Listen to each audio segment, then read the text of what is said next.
সুপ্রিয় দর্শক আসসালামু আলাইকুম। আপনারা কেমন আছেন? আল্লাহর রহমতে আমি আশা করি ভালো আছেন। আমি ভালো আছি কিন্তু মনটা ভালো নাই। কারণ একজন প্রবাসীর মৃত্যু, একজন প্রবাসী অনাকাঙ্ক্ষিতভাবে চলে যাওয়াটা এটা মেনে নেওয়াটা খুব কঠিন হয়ে যায় আমাদের পক্ষে। আপনারা নিশ্চয়ই এতদিন আপনারা জানছেন যে বিগত ৯ দিন আগে ক্যালিফোর্নিয়াতে আমেরিকার যে সবুজ ভাই উনি যে মারা গেল, উনি যে কিভাবে মারা গেল, আমি সমস্ত সবকিছু আপনাদেরকে সত্য ঘটনা আজকের বলবো। এটা নিয়ে অনেকেই আমাকে কমেন্টস করছেন, জানতে চাইছেন যে, "আপু সোশ্যাল মিডিয়ায় তো এই ব্যাপারটা নিয়ে খুবই একটা কথা হচ্ছে যে, এই ভাই আজকে ৯ দিন নিখোঁজ। আপনি কি জানেন কি না জানেন?" আপনারা আসলে কি জানেন? অনেক কথাই না জেনে শুনে বলা উচিত না, হ্যাঁ? আর এগুলো ব্যাপার কিন্তু খুব সেনসিটিভ বিষয়। তো আমি ২ টা বিষয় নিয়ে কথা বলবো। আজকের এই বিষয় নিয়ে মেইন কথা বলবো। উনাকে পাওয়া গেছে। কিভাবে উনি হারানো গেল সেটা আমি জানাবো আপনাদেরকে। উনি কোথায় আছে, কিভাবে আছে সেটা জানাবো। ইনশাআল্লাহ সঠিক তথ্য পাবেন আমার কাছ থেকে 100% সত্য তথ্য পাবেন। আরেকটা জিনিস আজকের বলবো যে বৈষম্য কাকে বলে সেটা জনাব তারেক রহমান সাহেব শিখিয়ে দিচ্ছে আমাদেরকে। উনি কিন্তু ১ম দিনই বাংলাদেশে এসে বলছে যে উনি সবার আগে বাংলাদেশ। উনি কোনো দলমত চেনে না। কিন্তু উনি যে বৈষম্য তৈরি করছে, সেটা কিভাবে সেই সম্বন্ধে আমি কিছু কথা বলব ইনশাআল্লাহ। তো আসুন সবার আগে বলি, আমি ভাইয়ের কথা বলি, সবুজ ভাইয়ের কথা বলি। উনি আমাদের একজন প্রবাসী, আমাদের কলিজার ভাই একজন। ঠিক আছে? উনি হলো শাহানুর আলম সবুজ। উনার নাম। গত শনিবার ৭ই মার্চ ২০২৬ ভোরের দিকে ক্যালিফোর্নিয়ার আকুইডাক্ট এলাকায় একাই মাছ ধরতে উনি গিয়েছিলেন কিন্তু সেখানে। তিনি ক্যালিফোর্নিয়ার ফ্রান্সনো শহরে বসবাস করতেন এবং উনার দেশের বাড়ি বগুড়ায়। নিখোঁজ হওয়ার প্রায় ৯ দিন পর স্থানীয় সময় গতকাল ১৬ই মার্চ ২০২৬ জানা গেছে যে উনার নিথর দেহ উদ্ধার করা হয়েছে। এর আগে ঘটনাস্থলে শুধু উনার একজোড়া জুতা, কিছু মাছ ধরার সরঞ্জাম এবং রড পড়ে থাকা দেখা গিয়েছিল ওখানে। উনার দেহ উদ্ধার পর এখন আইনি প্রক্রিয়া এবং ময়না তদন্তের কাজ চলতেছে। ক্যালিফোর্নিয়ার স্থানীয় পুলিশ এবং উদ্ধারকারী দল দীর্ঘ কয়েকদিন ধরেই ড্রোন এবং অত্যাধুনিক প্রযুক্তি ব্যবহার করে তল্লাশি চালিয়ে এই উদ্ধার কাজ সম্পন্ন করেন। উনার স্ত্রী এবং ৭ বছরের একটি সন্তান আছে উনার। এই ঘটনায় আমরা প্রবাসীরা খুবই মর্মাহত এবং বাংলাদেশী কমিটি যে আছে ওখানে তারাও কিন্তু গভীর শোক প্রকাশ করছে এবং তারা নিজস্বভাবেও এখানে ওনাকে খোঁজার চেষ্টা করছে। দুঃখের বিষয় হলো যে সবকিছু মেনে নিতে হবে বিধাতা আল্লাহর হুকুম হয়েছে না হয় এত বড় দেশে এত প্রযুক্তি যেখানে, সেখানের মতো জায়গায় ওনাকে পেতে ৯ দিন লেগে গেছে। এটা মানে অকল্পনীয় আমি মনে করি। যেমন আমি যেখানে থাকি সুইডেনে, এখানে কোনো কিছু এরকম হয়ে গেলে ১ ঘন্টা থেকে ২ ঘন্টার ভিতরে সব মনে পুরা দেশটাকে ওলটপালট করে ফেলে তারা, হ্যাঁ? যদি কোনো বাচ্চা হারানো যায় বা কোনো কিছু হয় বা কাউকে কিডন্যাপ করে নিয়ে যায়, এটা এরকমের করা হয়। এদের বিশেষ করে ড্রোন দিয়ে দেয় একদম, হুম? তারপরে তারা খুঁজে বের করে এরকম কোনো কিছু হইলে এরা। কিন্তু ওখানে যাই হোক তারা যথেষ্ট চেষ্টা করার পর আল্লাহর হুকুম হইছে হয়তো সে চলে যাবে এইভাবে আমাদেরকে ছেড়ে। কষ্ট লাগে আপুরা ভাইয়ারা যে ৭ বছরের একটা বাচ্চা রেখে আজকের উনার বউ ওখানে আছে, ওয়াইফ ছাড়া তো আর কেউ নাই। আমি যতটুকু জানি বগুড়ায় বাড়ি উনার। উনি একজন ইঞ্জিনিয়ার ছিল, যথেষ্ট ভদ্র, নম্র এবং যথেষ্ট শান্ত টাইপের একজন মানুষ ছিল সে। তবে একটা কথা বলব, এই ভিডিওটা করার আরেকটা উদ্দেশ্য হলো আমার, সেটা হলো যে আপনারা যারা প্রবাসী আছেন, আমার শহরেও আছে, এই সামারে বিশেষ করে মাছ ধরতে যায়। এখানেও আছে, আমার এই পাশেই নদী। ঠিক আছে? সাগর নদী পাশাপাশি একদম কাছেই নদী আছে। গভীর কিন্তু। যারা সাঁতার জানেন না, উনি কিন্তু সাঁতার জানতো না। এই গভীর স্রোতে উনি পড়ে গেছিল মাছ তুলতে গিয়ে। উনি কিন্তু আর উঠতে পারেন না। উনাকে স্রোতে একদম টেনে নিয়ে গেছে। ঠিক আছে? তো আপনারা যারা প্লিজ এরকমের শত যাচ্ছেন, আমি তাদের কাছে অনুরোধ করি, আমার এই ভিডিওটা আপনারা শেয়ার করে দিবেন। আমি তাদের কাছে অনুরোধ করি, ভাইয়ারা আপনারা যাবেন না। যারা সাঁতার জানেন না অন্তত। আর নয়তো অন্য কাউকে সাথে নিয়ে যাবেন। যদি যান, একা এরকম যাবেন না। শোনেন, উনি হয়তো মাছটা ধরতে গিয়ে পড়ে গেছে। কিন্তু আল্লাহর তো একটা, আপনারা জানেন জিন, আপনারা জিন ইনসান আল্লাহ সৃষ্টির জীব। আল্লাহ সৃষ্টি করছে জিনদেরকে। খারাপ জিন আছে এটা আপনারা জানেন। সেও কিন্তু কোনো ক্ষতি করতে পারে তাকে। সেও ফেলে দিতে পারে। সেও থাকতে পারে। ওখানে তো কেউ ছিল না। উনি একা ছিল। এটা যে জিনের কোনো ক্ষতি না সেটাও কিন্তু কেউ বলতে পারব না যে কে ওনাকে এটা করছে, পানিতে ফেলে দিছে। একা থাকার কারণে কিন্তু অনেকটাই হইছে। এখানে অন্য কেউ থাকলে উনি পড়ে গেল, তাকে কিন্তু বাঁচাইতে পারত, উদ্ধার করতে পারত, ফোন করতে পারত, হেল্প নিতে পারত। কিন্তু একা গেছে। এটা কেউ করবেন না। প্লিজ আপনাদের কাছে এই বোনের একটা মিনতি। বুকটা ফেটে যাচ্ছে ভাইটার জন্য, বাচ্চাটার জন্য, তার ওয়াইফের জন্য। একদম তরতাজা একটা মানুষ চলে গেল। একটা মাত্র বাচ্চা। খুব স্বপ্ন নিয়ে আসছিল বিদেশে। সব শেষ। প্লিজ আপনারা কিন্তু এখন এই যে সামার আসছে, এই ২-১ মাসের ভিতরে তো পুরো সামার চলে আসবে। আপনারা প্লিজ, আপনারা সবাই যাচ্ছেন কিন্তু আমার শহরও যাচ্ছেন। আপনারা একা কেউ এরকম গভীর নদী এরকম যাবেন না মাছ ধরতে কেউ। খুব স্রোত থাকে। আরেকটা কথা বলি, যারা সাঁতার জানে না তারা কিন্তু যাবেনই না এখানে। কি হবে ভাই? ঠিক আছে, অনেকে শখ করে যায় কিন্তু এটা বিশেষ করে এই মাছগুলোতে তো শখ করেই যায় এখানে।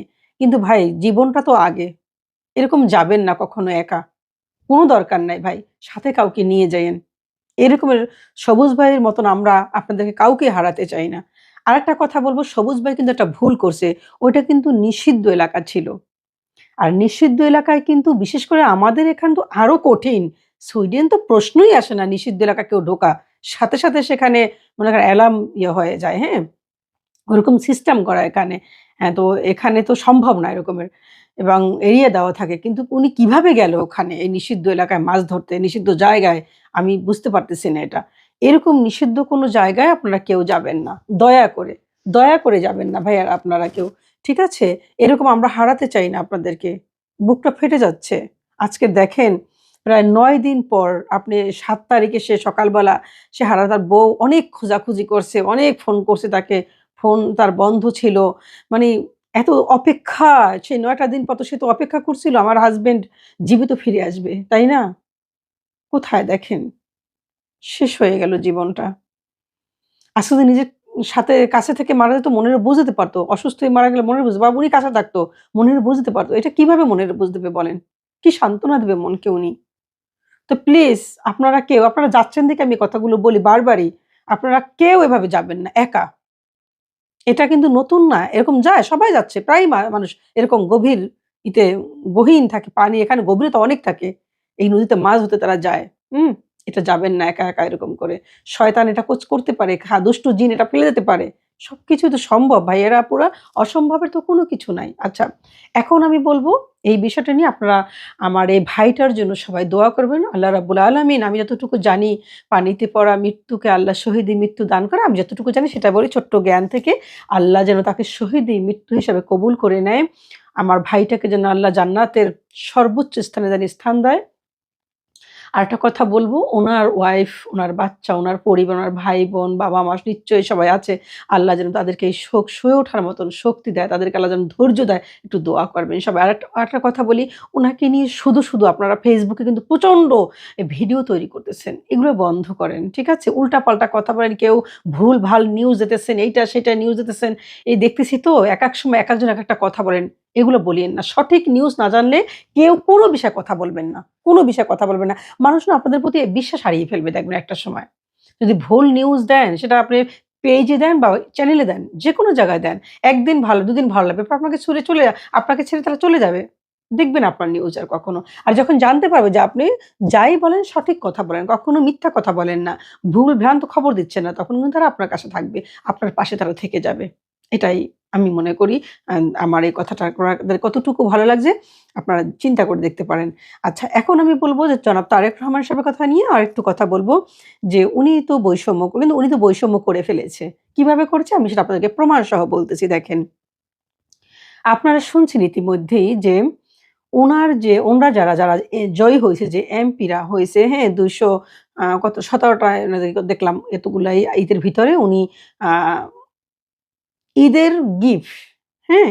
ঈদের গিফট দিছে উনি, কাপড় দিছে। এবং লুঙ্গি পাঞ্জাবি দিছে। আচ্ছা সেটা কম ৭০০ না কতশো আমি শুনছি দিছে।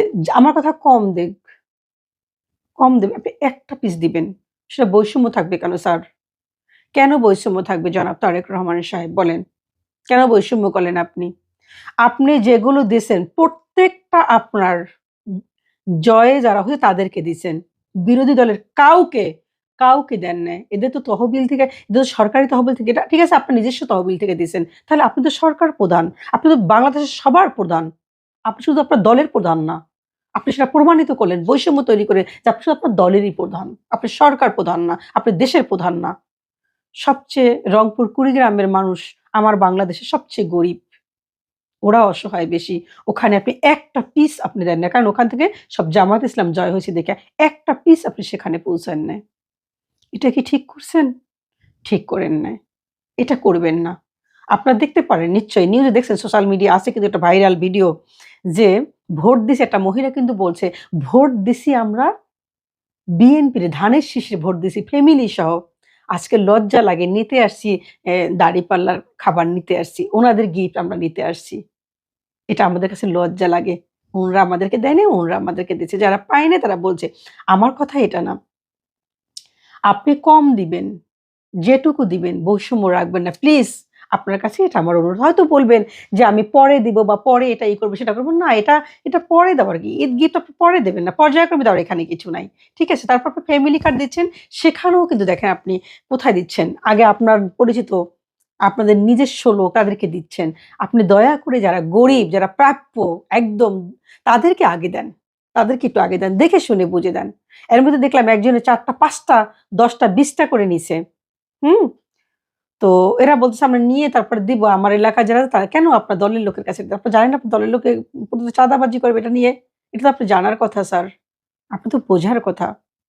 এই জিনিসটা করবেন না। বন্ধ করেন প্লিজ। এটা করিয়েন না। যদি আপনি ভুল হয়তো ভুল হতেই পারে। ভুলের জন্য আপনি এটা করে থাকেন। তাহলে আমার মনে হয় আপনি শুধরে নেবেন এই জিনিসটা। ঠিক আছে? আশা করি সামনের এই বৈষম্য আপনার ভিতরে আমরা দেখব না কেউ। আরেকটা কথা বলি। এই যে বৈষম্য নিয়ে কথা আসে দেখে এই কথাটা এখন বলব। সেটা হলো যে সংসদ অধিবেশনে যখন দেখে সবাই আ ভাষণ দিছিল, কথা বলছিল, সেখানে চরমোনাইর একজন এমপি মনোনীত উনি কথা বলছিল। আরেকজন জামায়াতের একজন নেতা একজন এমপি উনি কথা বিশেষ করে আমার মনে হয় উনি দেলোয়ার হোসেন সাঈদী সাহেবের ছেলে। আমার মনে হয় দেখি বলছিল। আপনি তাকে বলছেন ওখানে যে স্পিকার সাহেব আপনি বলছিলেন যে দেখে কথা বলা যাবে না। সংসদে একটু দেখে একটু তাকায় কথা বলতে হবে, মুখস্থ করে কথা বলা যাবে না দেখে। ঠিক আছে এটা হতেই পারে। এটা আপনি বলতেই পারেন। এটা আইন হতে পারে ওখানে। এটা আমি বিশ্বাস করি, আমি স্বীকার করি। এখন কথা হলো যে ওখানে কিন্তু তারেক রহমান সাহেবও একই কাজ করছে। আপনি তো তাকে বলেন নাই। বলছেন? আপনি কি বৈষম্য করেন না এখানে? ওনরাও সম্মানিত কিন্তু এখানে। এই হলো একটা কথা। ঠিক আছে আপনি তারেক রহমান সাহেবকে বলেন নাই। আপনার কাউকেই বলা উচিত ছিল না এভাবে করে। আপনি এসএমএস করতে পারতেন। আপনি মেইল করতে পারতেন। আপনি লিখিত চিঠি দিতে পারতেন। ঐদিন না হয় ভুল হয়ে গেছে। আপনি একজন স্পিকার হয়ে অবশ্যই আপনাকে এই কমন সেন্স গুলো আপনার রাখতে হবে। আপনি একজন সম্মানিত ব্যক্তি, সম্মান দেব আমরা। এই সম্মান নিতে হবে আপনাকে। এরাও সম্মানিত ব্যক্তি। এরা নির্বাচিত একজন এমপি আপনার ওখানে গেছে। কি মনে করেন এদেরকে আপনি? কি মনে করেন? কেন ওদেরকে আপনি এভাবে ল লজ্জি ল লজ্জা দিচ্ছেন সবার সামনে? একটা সংসদে যেখানে এটা বহির্বিশ্ব পর্যন্ত সবাই এরা লাইভ ভিডিও চলে। আপনি পরে তো এরা ওদিন যাইতো, সমস্যা কি? আপনি এটা নিয়ে চিঠি দিতেন, মেইল করতেন, এসএমএস করতেন। কত রকমের তো ওয়ে আছে আপনাদের, আছে না? জানাই দিতেন যে এরপরে এরকম করা যাবে না। কেন করলেন এটা আপনি? এই বৈষম্য কেন তৈরি করেছেন? আমরা বৈষম্য বাংলাদেশ আর চাই না। আমরা এরকম বৈষম্য বাংলাদেশ চাই না। এটা অবশ্যই পরিবর্তন করবেন। এই কাজটা আর কখনো করবেন না। এটাই আমি আশা করি। আরেকটা কথা বলি, এটা না বললেই না। সেটা হলো যে যত ক যত কিছু কথা বলার সব অধিকার সমস্ত আইন মন্ত্রণালয় যেখানে যায় সব মন্ত্রিত্ব কি শুধু সালাউদ্দিন সাহেবরে দিয়ে দিছে? জনাব তারেক রহমান সাহেব উনি কি কথা বলতে জানে না? দেখলাম বিরোধী দলীয় নেতা উনি শফিকুল সাহেব উনি প্রশ্ন করল জনাব তারেক রহমান সাহেবের কাছে। তার কাছে জিজ্ঞেস করছে। উত্তর দিয়ে দেয় সালাউদ্দিন সাহেব। ঘটনাটা কি? উনি কি কথা বলতে পারে না? আমাদের প্রধানমন্ত্রী? সমস্ত যেখানে তারপর আমাদের কি আইনমন্ত্রী নাই? যে আইনের বিষয়ে কথা উনি না বলে সালাউদ্দিন সাহেব বলে? উনি কি আইনমন্ত্রী? উনি কয়টা নেছে? কয়টা দায়িত্ব? তাহলে ওখানে আইনমন্ত্রী রাখছেন কেন আপনারা? কেন তাকে দায়িত্ব দিছেন? সবই তো উনি একা কথা বলতেছে। প্রধানমন্ত্রী কি তাহলে আপনারা রাখছেন শোপিসে সাজায় রাখছেন? সে কথা বলতে পারে না? কথা বলতে হবে তো। এইসব বিষয়ে তো তাকে কথা বলতে হবে। সে কি করবে না করবে, কোনটা কি করবে, জনগণ যখন জনগণকে সান্ত্বনা দেবে, জনগণ যখন ক্ষেপে যাবে উনার কথা বলতে হবে। উনি কথা বলতে পারে না? উনাকে কথা বলার সুযোগ দিবেন আপনারা সবাই। উনাকে যখন জিজ্ঞেস করবে উনি প্রশ্নের উত্তর দিবে। অন্য কোনো আমরা এটা বহির্বিশ্ব থেকে দেখি। আমরা চাই না এরকম। আমরা চাই আমাদের প্রধানমন্ত্রী স্মার্ট থাকবে। সে কথা বলবে সবার সামনে। তার মুখ থেকে আমরা কথা শুনতে চাই। আপনাদের মুখ থেকে কথা শুনতে চাই না। আপনাদেরটা আপনারা বলবেন, উনারটা উনি বলবে। ঠিক আছে? সত্য কথা বলছি কিনা আপনার এই বোন অবশ্যই কমেন্টসে জানাবেন। আমি ভুল বলছি কিনা, আমি মিথ্যে বলছি কিনা, অযৌক্তিক কোনো কথা বলছি কিনা। যদি ভালো লাগে তাহলে অবশ্যই লাইক, কমেন্ট, শেয়ার করবেন। আমার চ্যানেলটা সাবস্ক্রাইব করে আমার পাশে থাকবেন। আল্লাহ হাফেজ। আসসালামু আলাইকুম।